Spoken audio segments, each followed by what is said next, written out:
Hoje vamos falar sobre Deuteronômio, capítulo 7, capítulo 8, capítulo 9 e capítulo 10. Hoje a gente vai ter 4 capítulos então para a gente estudar. Deuteronômio, capítulo 7.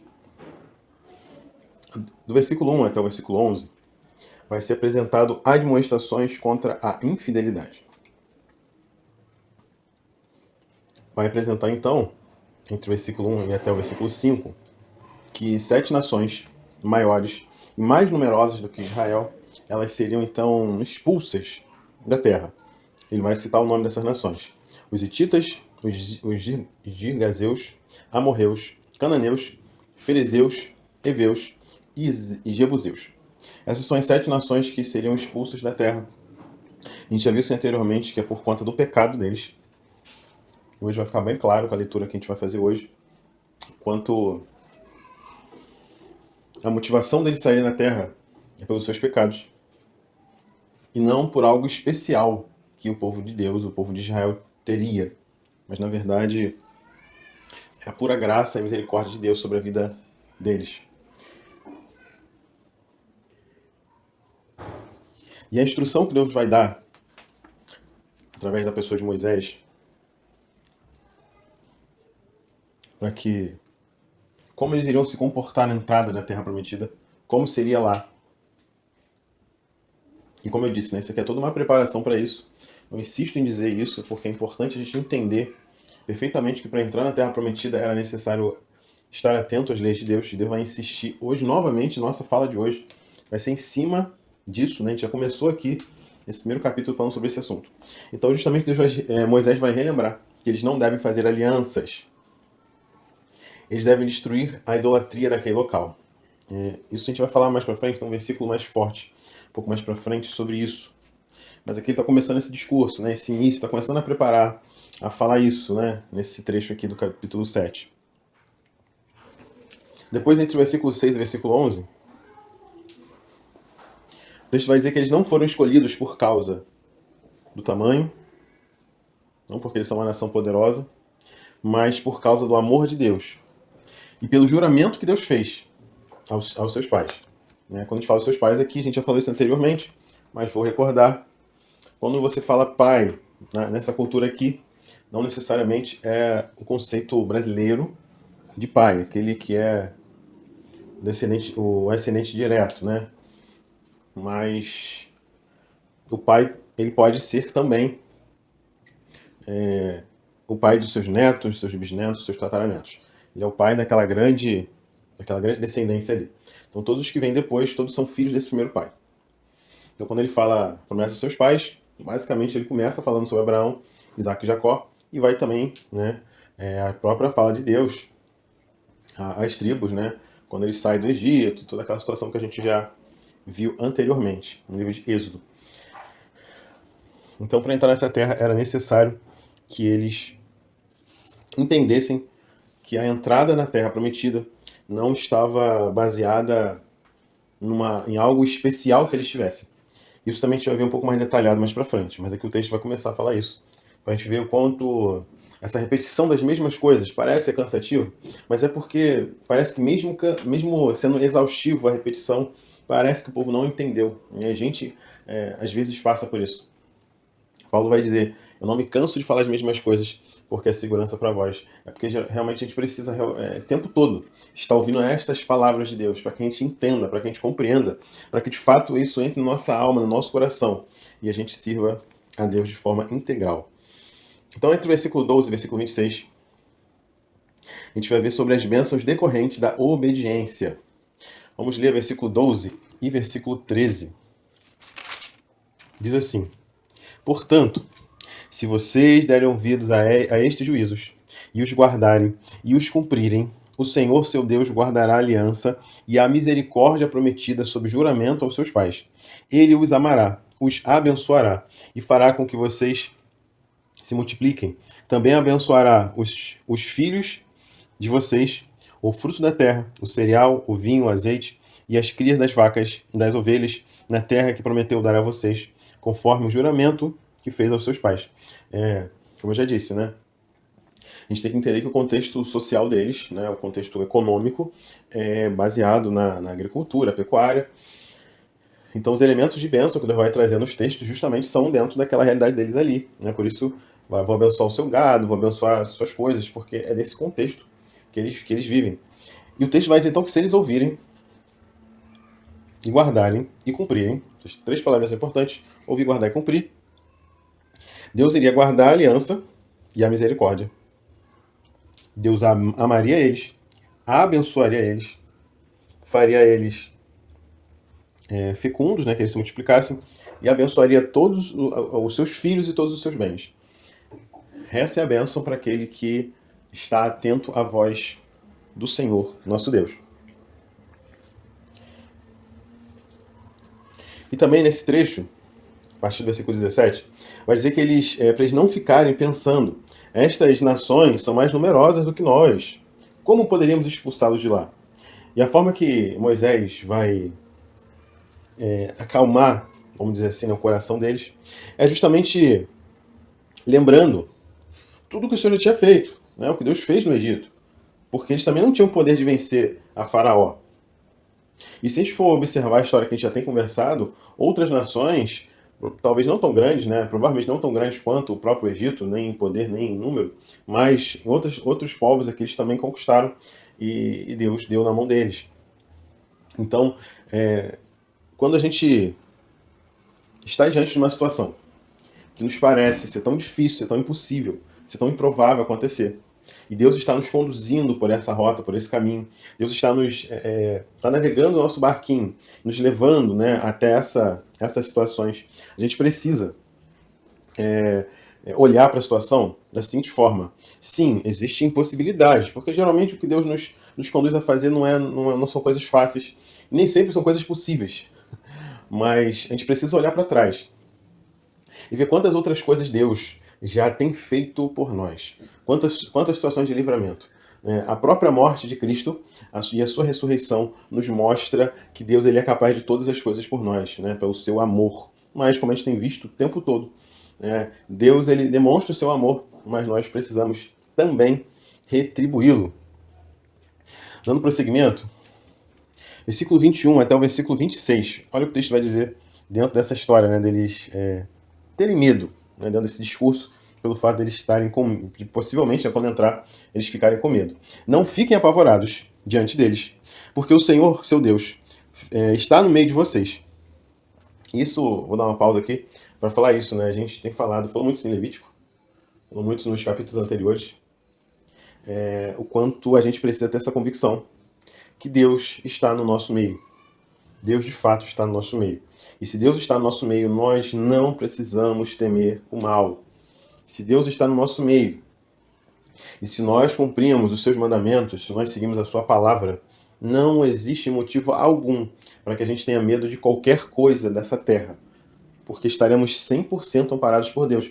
Ainda que a situação seja ruim, ainda que seja uma adversidade, nós não precisamos temer, porque se Deus está conosco e nós somos totalmente obedientes à sua voz, não existe mal algum nessa terra que virá sobre as nossas vidas e tampouco sobre os nossos filhos, nossa casa, os nossos bens, porque certamente Deus estará atento e protegendo as nossas famílias, nossas coisas. Vamos voltar aqui ao texto. Versículo 21.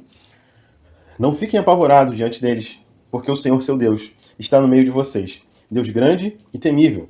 O Senhor, seu Deus, expulsará estas nações pouco a pouco diante de vocês. Vocês não poderão destruí-las todas de uma vez só, para que as feras do campo não se multipliquem contra vocês. Mas o Senhor, seu Deus, as entregará nas mãos de vocês e causará grande confusão entre elas, até que sejam destruídas. Entregará também nas mãos de vocês os reis dessas nações, para que vocês apaguem o nome deles da face da terra. Ninguém poderá resistir a vocês até que os destruam. Queime as imagens de escultura dos deuses desses povos. Não cobicem a prata e o ouro que estão sobre essas imagens. Nem fiquem com isso para vocês, para que não sejam uma armadilha para vocês, pois são abominação ao Senhor seu Deus.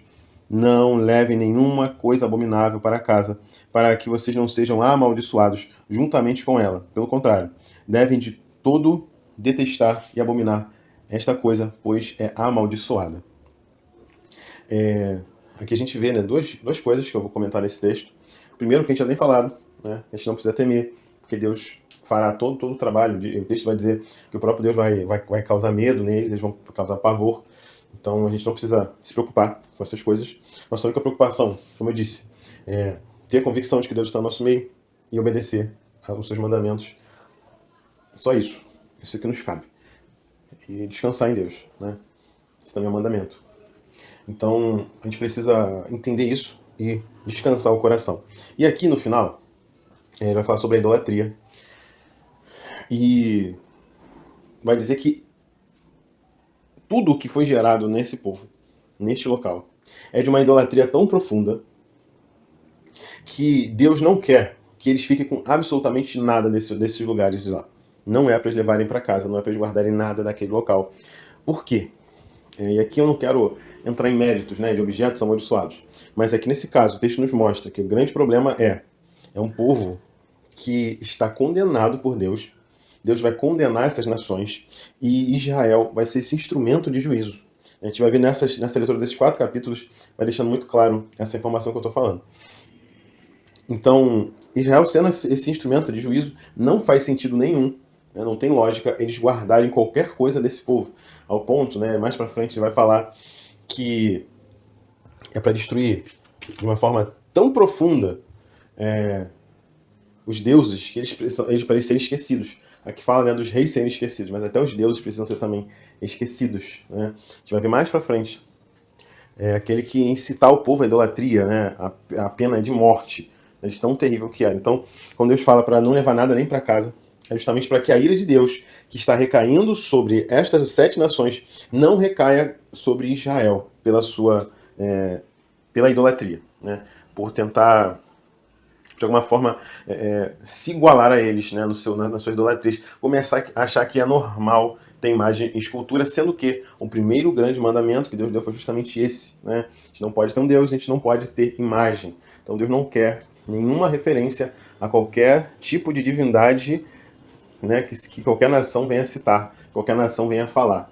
Nós apenas podemos só adorar o nosso Deus e apenas reverenciar Ele, sem que haja necessidade de uma imagem, de uma escultura. Porque ele já disse anteriormente, ele vai se apresentar numa nuvem, né, e não numa figura. Então Deus, ele não precisa, né, que eu limite a sua aparência em uma imagem feita por mãos humanas. Seguindo o texto.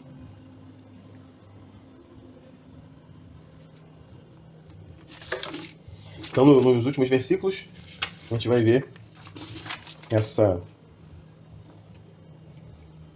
observação de Deus sobre a obediência, como a gente precisa realmente viver uma vida de obediência em relação ao nosso Deus.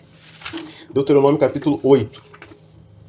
Esse capítulo vai nos falar sobre a terra a ser conquistada e a demonstração contra o orgulho. Eu quero muito chegar nessa segunda parte, que ela é importante a gente falar. Então vou ser breve nessa primeira parte aqui. Do 1 até o 10 a gente vai falar sobre a terra a ser conquistada, e do 11 até o 20 sobre essa admoestação contra o orgulho. Do versículo 1 ao versículo 5 diz o seguinte: tenham cuidado de cumprir todos os mandamentos que hoje lhes ordeno, para que vocês vivam, se multipliquem, entrem e tomem a posse da terra que o Senhor prometeu sob juramento aos pais de vocês. Lembrem-se de todo o caminho pelo qual o Senhor, seu Deus, os guiou no deserto durante esses 40 anos, para humilhar vocês, para pôr vocês à prova, para saber o que estava no coração de vocês, se guardariam ou não os seus mandamentos. Ele humilhou vocês, ele os deixou passar fome e os sustentou com maná, que vocês não conheciam e que nem os pais de vocês conheciam, para que vocês compreendessem que o ser humano não viverá só de pão, mas de tudo o que procede da boca do Senhor. Durante esses 40 anos, as roupas que vocês usavam não envelheceram, e os seus pés não ficaram inchados. Portanto, saibam em seu coração que, assim como um homem disciplina o seu filho, assim o Senhor seu Deus disciplina vocês. Guardem, olha o versículo 6, guardem os mandamentos do Senhor seu Deus, para que vocês andem nos seus caminhos e o temam. Interessante, Deus vai mostrar então que Deus puniu o povo, né, o deserto, esses 40 anos, foram uma forma de Deus punir o povo para que ele testasse o coração deles e que eles fossem fiéis nas coisas, mas infelizmente se mostraram infiéis em diversos momentos. E ele se compara a um pai que instrui o seu filho e pune quando é necessário. Instrui, e ele vai dizer, né, todo o cuidado durante o deserto. Porque se fosse apenas uma maldade de Deus, eu vou castigar vocês, eu quero que vocês morram de uma vez por todas, ele não teria o trabalho de fazer com que a roupa não se desgastasse, que os pés não inchassem, que ele mandasse o maná todos os dias pela manhã para eles. Se Deus realmente tivesse jogado eles, né, essas coisas não fariam sentido nenhum.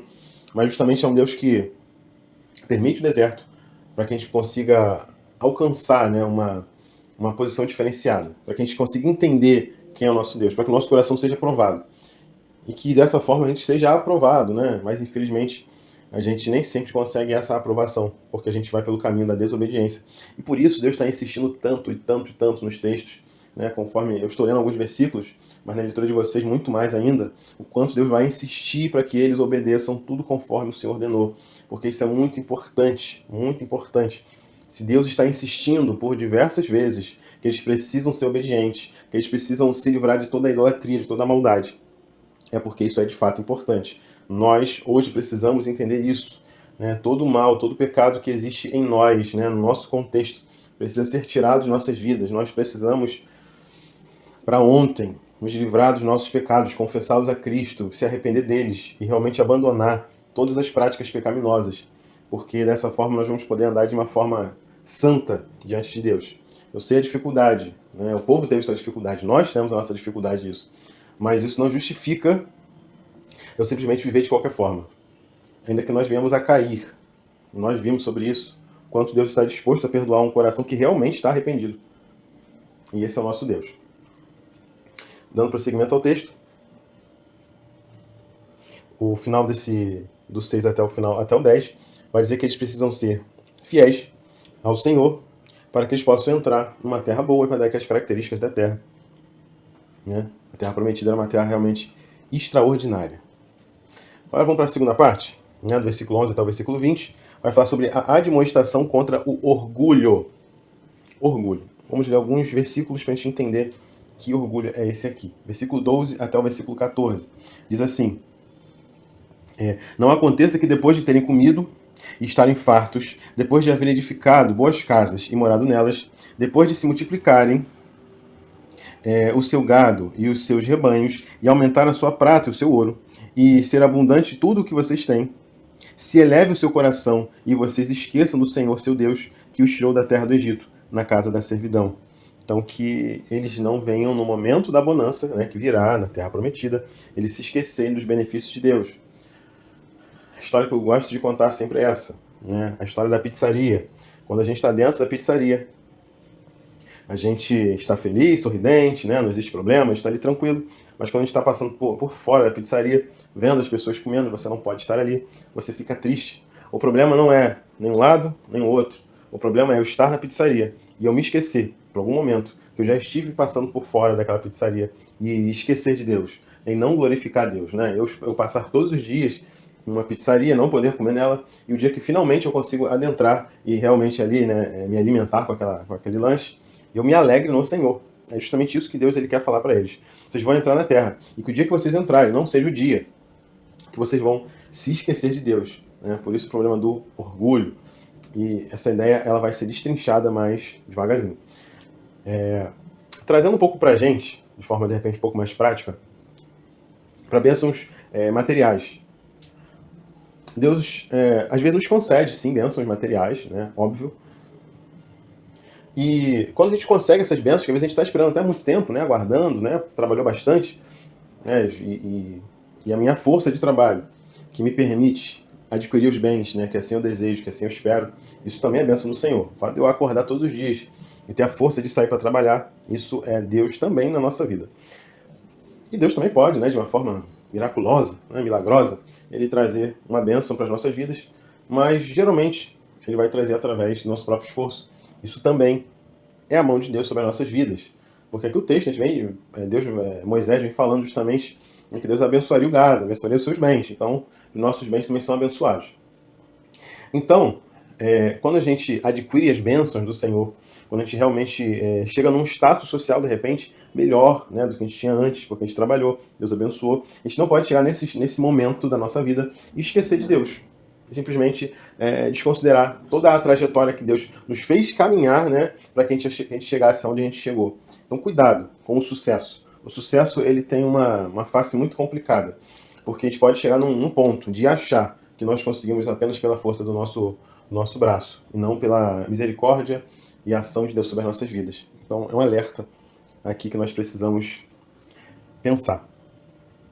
Depois vamos ler do versículo 17 ao 19, que diz assim: Portanto, não pensem, a minha força e o poder do meu braço me conseguiram estas riquezas. Pelo contrário, lembre-se do Senhor seu Deus, porque é Ele que dá força para conseguir riquezas, para confirmar a sua aliança, que sob juramento prometeu aos pais de vocês, como hoje se vê. Se vocês se esquecerem do Senhor seu Deus e seguirem outros deuses e servirem e adorarem, eu lhes asseguro hoje que vocês certamente serão destruídos. Então, cuidado em achar que a gente é muita coisa, porque o sucesso ele tem essa face oculta, complicada, que pode a gente achar isso aqui, consegui porque eu sou forte. Não, Deus me dá força, por isso eu consegui. Essa é a mudança do pensamento, né, que a gente tem que alterar na nossa mente. Deuteronômio capítulo 9.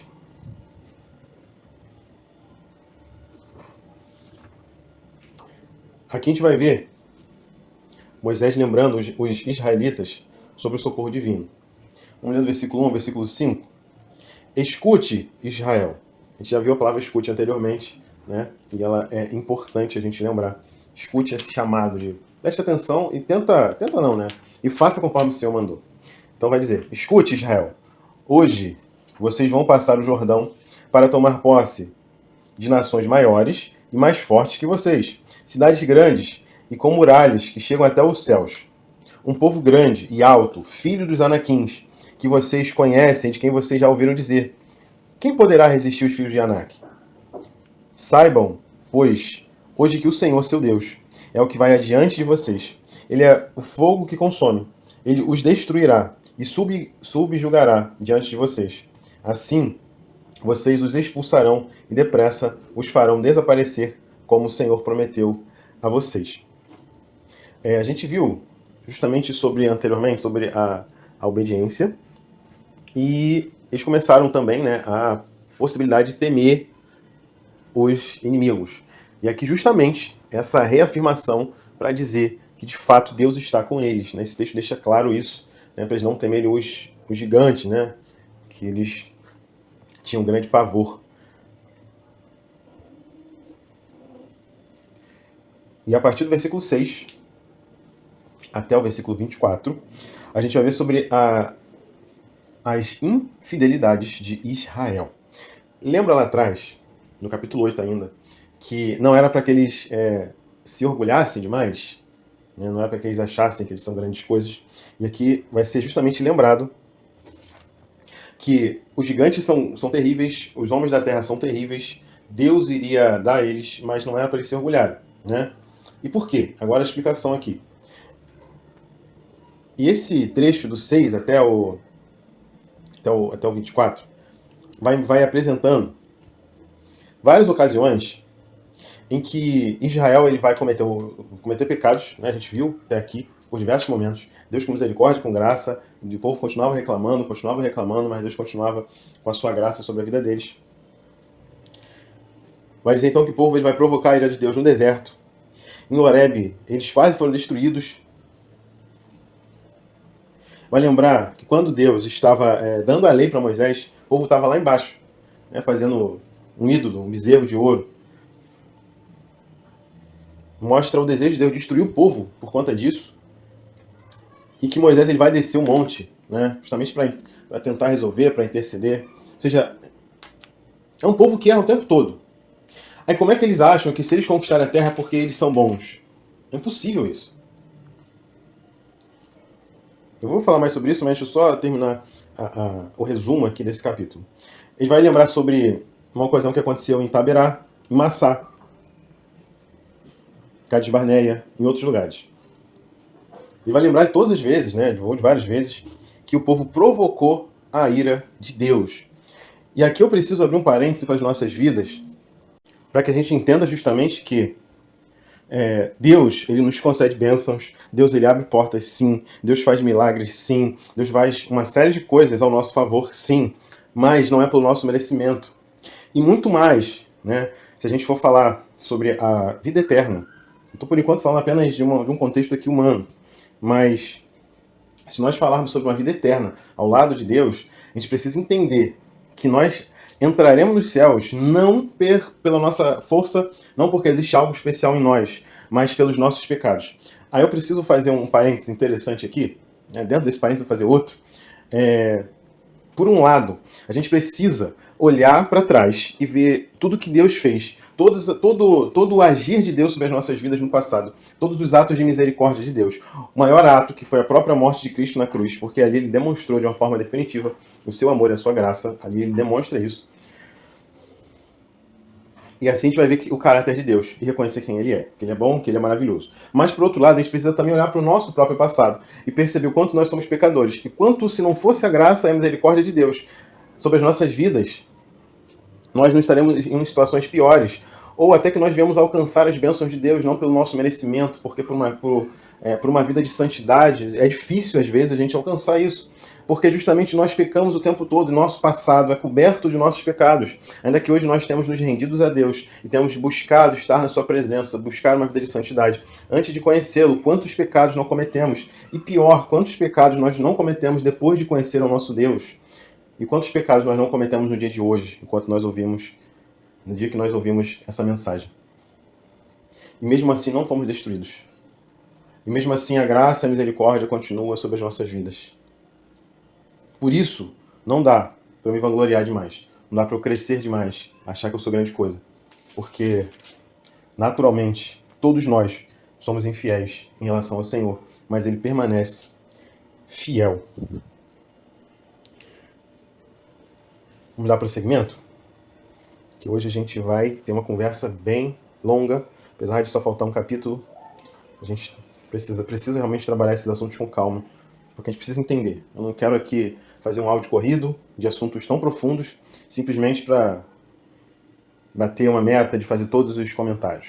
Eu quero realmente que a gente aqui seja um momento espiritual para quem estiver ouvindo e possa realmente ser tocado por Deus. Então eu não estou muito preocupado com o tempo, né? Mas peço que Deus nos ajude a remir o tempo, né? Para que a gente também não faça um áudio de 3 horas aqui. Muito embora esses assuntos aqui mereceriam, né, muito mais tempo de conversa. Então, do versículo 25 até o versículo 29, Moisés vai lembrar que apesar desse povo tão pecador, tão falho, tão errado, Moisés ele vai então interceder pelo povo. Essa história a gente já viu, né? A gente só está relembrando a eles esses fatos.